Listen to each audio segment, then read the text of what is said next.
چې د نبی علیه السلام د خولې نه دا الفاظ څنګه ووتل که نه الله ما چاته سپاري تکلني الی عدو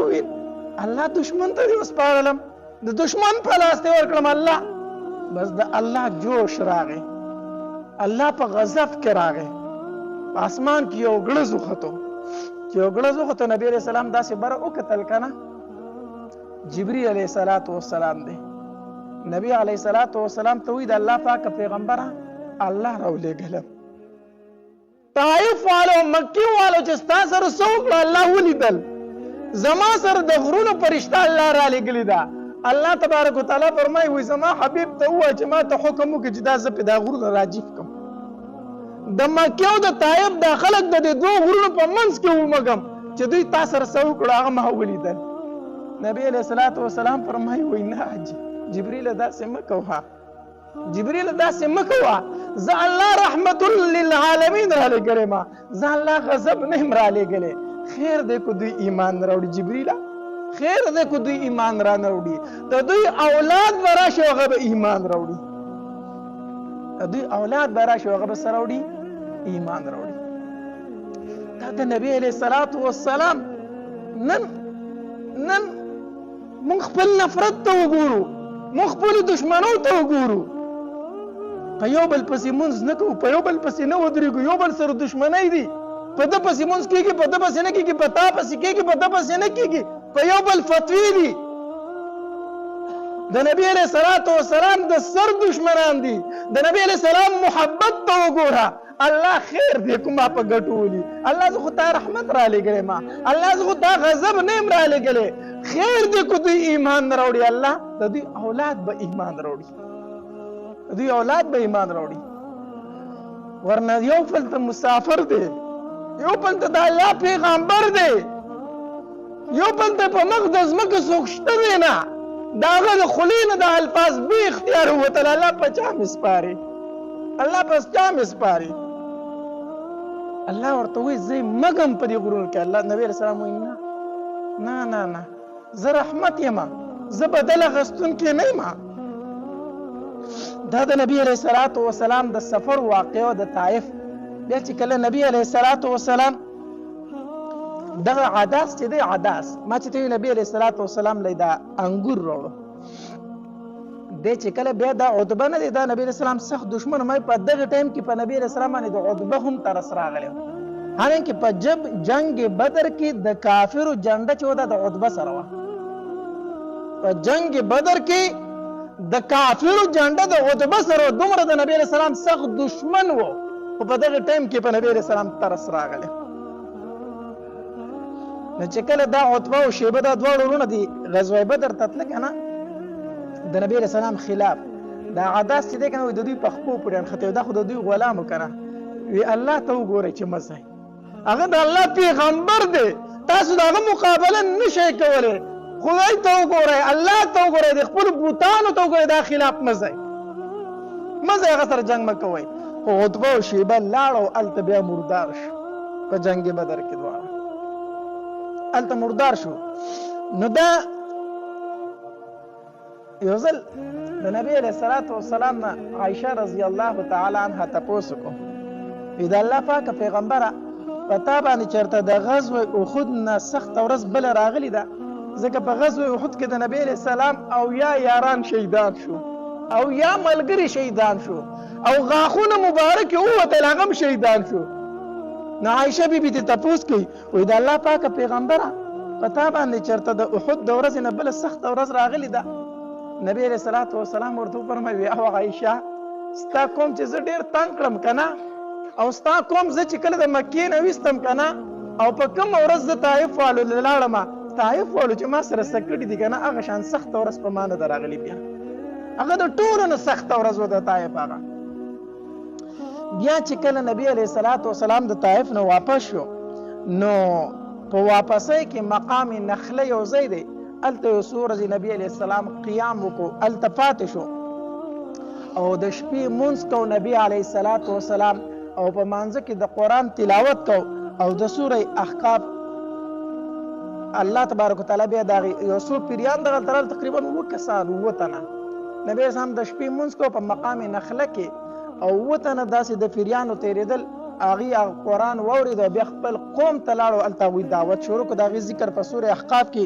په دې آیت کې دی وایي صرفنا الیک نفرا من الجن یستمعون القرآن فلما حضروه قالوا انصتوا چې کله قرآن واورېد که نه وی چپ شئ چپ شئ او قرآن ته یې غوږ کېښود. فلما قضي کله چې نبی علیه السلام د قرت نه فارغ شو که نه نو ولوا الی قومهم منذرین خپل قوم ته لاړ او دعوت یې شروع کړو دغې پیریانو. دغې اووه تنو د پیریانو ایمان راوړو چې کله طایف والو د نبی علیه السلام ایمان رد کو. بیا نبی علیه السلام واپسې کې مکې ته را روان دی. نو چې مکې ته راته که نه نو زید ابن حارثه رضی الله تعالی عنه ته فرمایي وایي د الله پاکه پیغمبر مونږ به چېرته ځو اوس مونږ به چېرته ځو مکې والا خو تاله ریستلی دی مکې والا خو ته نه مکې نه شړلی مونږ به اوس چېرته ځو ته به مکې ته څنګه ځې. نبی علیه الصلاة والسلام ورته وفرمیل وی زیده الله به خیر کي او الله به زمونږ د اسلام غالب کړي ته پروا مه کوه. نبی علیه السلام چې مکې ته راورسېدو یو تن و هغه ته ووایي ما ته پناه راکړه ما ته څه راکړه پناه راکړه. هغه ورته وایي زه تا ته پناه نشم درکولی. د بل تن نه پناه وغوښته ما ته پناه راکړه. هغه ورته وایي زه تا ته پناه نشم درکولی. بیا یو دریم تن لاړ چې د هغه نوم مطعم و مطعم نو نبی علیه الصلاة والسلام مطعم ابن عدی هغه له لاړو. دا د عدي زوی مطعم ابن عدی وی ما له پناه راکړه. نو مطعم ابن عدی د نبی علیه السلام دا خبره منظور کړه وی ته زما په پناه کې او خپلو زامنو ته خپلو وروڼو ته وی تورې راوالی او د خانه کعبې نه ګیر چاپېره ودرېږئ د حرم په دروازه کې ودرېدو او په خپل هم په اوښ باندې کېناستو توره یې راویستله او چې توره راویسته چغه یې کړه وی محمد ابن عبدالله ته ما پناه ورکړې ده. ای مکې والا ای قریش والا خبر شئ محمد ته ما پناه ورکړې ده کو چا ورته څه ووي نو زما تورې ته به یې سمې وي. نبی علیه الصلاة والسلام لاړو حجر اسود لومبې حجر اسود ښکل کو بیا د خانه کعبې نه یې وچه کرې ګیر چاپېره ولګولې طواف یې وکړو او بیا 2 رکعته مونځ یې وکړو د هغې نه پس بیا کور ته لاړ. چې کور ته لاړ د دې وجې نه بیا په غزوه بدر کې چې کوم قیدیان شو که نه کوم خلک قیدیان شو نو نبی علیه الصلاة والسلام په دغې زمانه کې وویلو وی کو چېرته مطعم ابن عدي اوس موجود وی که نه او په ما پسې راغلی وي چېرې دا کوم قیدیان تا سره دي دا آزاد کا وی دا پلیتان او دا ناپاک په ما د مطعم ابن عدي د وجې نه آزاد کړي خو هغه نشته مړ دی. نو دا هغه سړی چې چا نبي اسلام ته څه ورکړي وه پناه ورکړي وه وی کو نن په ما پسې هغه راغلی وی که نه د نبي اسلام سره به د احسان دومره غټ احساس و چا چې به سره لږ غونته احسان وکړو که نه د هغې به سره ډېر نن سبا ډېر خلک احسان فراموش شي که نه تو سره ما احسان وکړه ډېر غټ احسان به ورسره کړي مړه بیا سبا وي تا ما سره څه کړي تا ما سره څه ښېګړه کړې ده. د نبي علیه السلام سره به چې چا معمولي غونته کې ښېګړه وکړه معمولي غونته احسان به وکړو نبي علیه السلام به هغه ټول عمر یاد ساتو. نو نبی علیه الصلاة والسلام وفرمایل په غزوه بدر کې چې کله کافر قیدیان شو که مطعم ابن عدي ژوندی او ما پسې راغلی وي او راته ویلی وي چې دا ناپاک آزاد که نه دا ټول به ما آزاد کړي وو وی هغه نشته دی نو علماء یو واقعه لیکلې ده وایي هیڅ یو بچی د مور او پلار حق نشي ادا کولی.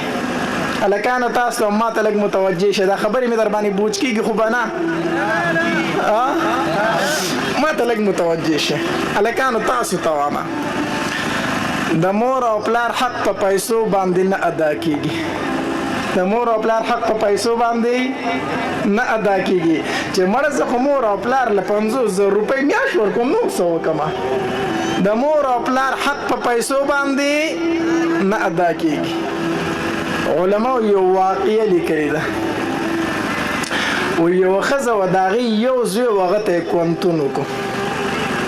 چې کونتون یې ورته وکړو رالوی شو نو واده یې ورله وکړو چې واده یې وکړو نو د هلک خپلې ښځې ته په اوله شپه باندې وی ګوره زما د مور ما ته ټول ژوند وقف کړی او ما ته یې کونتون وکړو دې ما سره ډېرې سختې تېرې کړي دي په ما باندې د دې مور ډېر لوی حق دی د دې به ګورې خیال ساتي هغې ورته وي ټیک ده خو زه هم دا نیک عمله زوی دا څه شی و په نن زمانه کې چې یو زوی خپلې ښځې ته وایي زما د مور او پلار خیال ساته نو دا نیک عمله دی که نه دی دا نیک عمله او ښځې ته زما د مور او پلار زما د مور به خیال ساتي په ما ډېر حق ده هغې وي ټیک ده وخت تیرېدو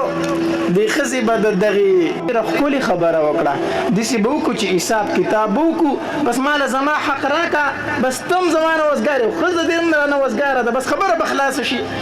بچي ورته وي ټیک ده ښځه ورته وایي څه دې وکړو وایي بس د مور سره مې خبره وکړه وایي د کلي نه به حساب شروع کړو مور یې ورته وایي نن شپه به حساب شروع کړو چې شپه شوله د ژمي یخې شپې دي او دی په دې کټ کې سملاست او ځان ته یې دا بړستن توده کړه چې ښه بړستن یې توده کړه که نه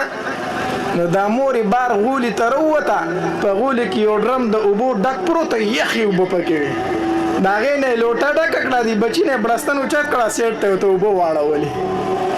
بچی یې نیغ په کټ کې کېناست مور یې دا څه کوې د یخ ته وګوره او تا پکې ما ته په کټ کې یخې اوبه واړولې مور یې ورته وي بچیا شور به نه کوي اواز به راباندې نه اوچتوي بدې ردې به راته نه وایي تا راته ویلي چې حساب کتاب کړو تا راته ویلي چې څه کوو حساب کتاب کړو بچي وي ټیک ده صحیح ده دغې طرف نه دې طرف ته به سملم که راغلون طرف یې پرېښود چې بل طرف ته سملاست چې سملاستو او د ځان ته ښه دا کټ تود کو لږ ټایم بعد دا مور لاړه بیا یې په ډرم کې لوټه ډکه کړه نو چې راغلم دی بل طرف ته ورته واړوله چې واړوله دی به کټ کې کېناستو وی مور دا حساب کتاب دی دا انصاف دی یو طرف ته راته لون کو زه بل طرف ته شوم زه خیر دی دلته به سملم اوس دلته دې راته مو واړولې نو دا در کوم حساب کتاب دی دا څه انصاف دی مور یې ورته بچی غوږ شه د ژمي یخې شپې به وي ته به زما سره ښي طرف ته ملاس وي نو تا به ما ته په کټ کې میچازې وکړې نو چې ما ته به دې میچازې وکړي ما به د ښي طرف نه راواغستې چپ طرف ته مې به راواړولې په هغه وچ ځای کې به سملاسته او زه به هغې لوند ځای ته شومه هغه لوند ځای به ما په خپله ملا د لاندې راوست بچی چې لږ ټایم به تېر نه و تا به راته هغې بل طرف ته مې میچازې وکړې دا به دې راته هم لوند کو نو ما به د هغې طرف نه اوچت کړي هغه بل طرف په ما په خپلې ملا باندې وچ کړی و نو ما به ته په هغې ځای کې سملولې او کوم چې تازه به دې راته لوند کړی و په هغې کې به زه سملاستم بچیا د ژمې شپه به تېره شوله ته مې لوند ځای له نه ورکولې ساره پورې به زه په لوند کټ کې ملاسته ومه بچیه چې نن شپه دې په دې لمده طلایې کې تېره کړه په دې لمده بستره کې دې تېره کړه ما نه به صرف د یوې شپې حساب راکړي د یوې شپې به څه راکړي بچی ورته په ژړا شوې مور یې معاف کړه دا حساب کتاب تا سره نه کېږي ما معاف کړه هلکانو تاسو ته ما سړي تاسو ځان نیغ نیغ کړه چې د مور سره حساب کومه د مور سره ګوره حساب نه کېږي د پلار سره حساب نه کېږي دی وایي زه خو ورله پیسې ورکومه زه خو پلار له 50,000 روپۍ ورکوم زه هم ظالمه ته هم د پلار سره حساب کړه چې زه خو تا له 50,000 درکوم پلار ته دې ووایه وایه پلاره زما جیب ته لاس کوه او چې څومره دې پکار دي دومره ترې وباسه او چې کله پلار ستا جیب ته لاس کو که نه او پیسې دې په خپله راواخستې او ستا نه یې تپوس ونه کو بره اسمان ته مخ کوه الله ستا لاک لاک شکر دی چې پلار مې زما د جیبه بې تپوسه پیسې اخلي د الله شکر ادا کړه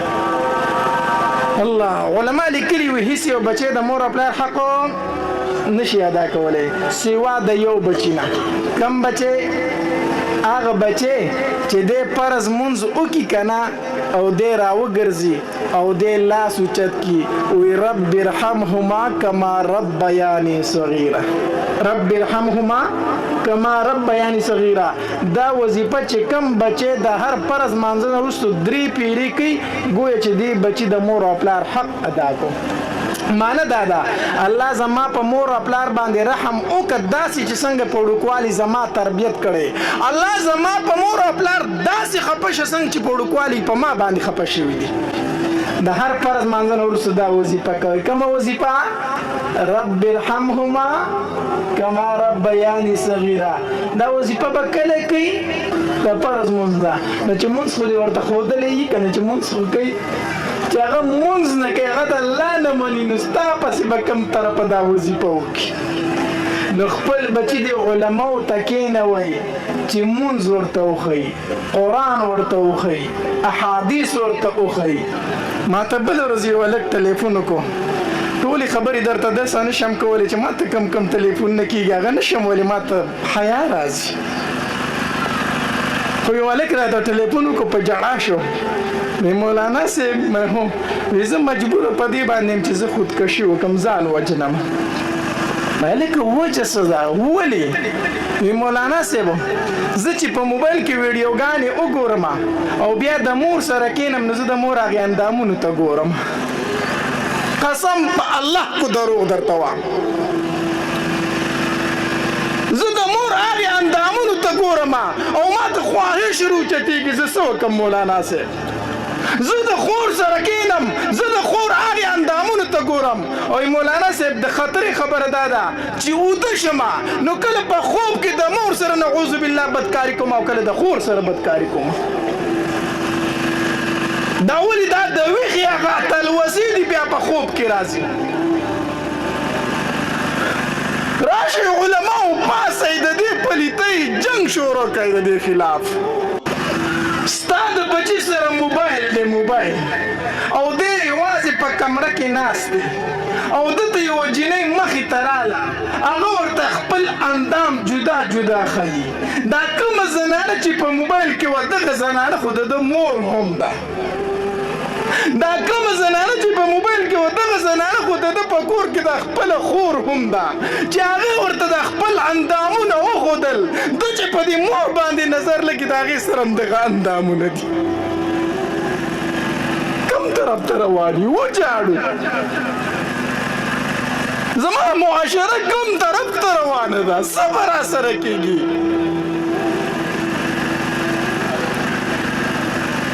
الله دا بچي د خدای دپاره علماو ته ورکړئ، دا علماو ته ورکړئ. دا موبایل د کشرانو بچو له مه ورکوئ، تباه کېږي درنه. تا ته په کور کې اظهار نشي کولی.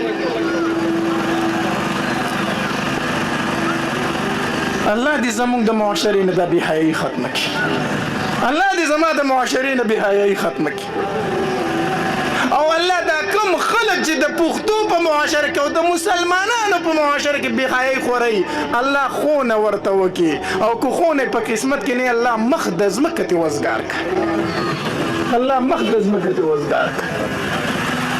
کوم طرف ته روان یو؟ کومې معاشره کې اوسېږو؟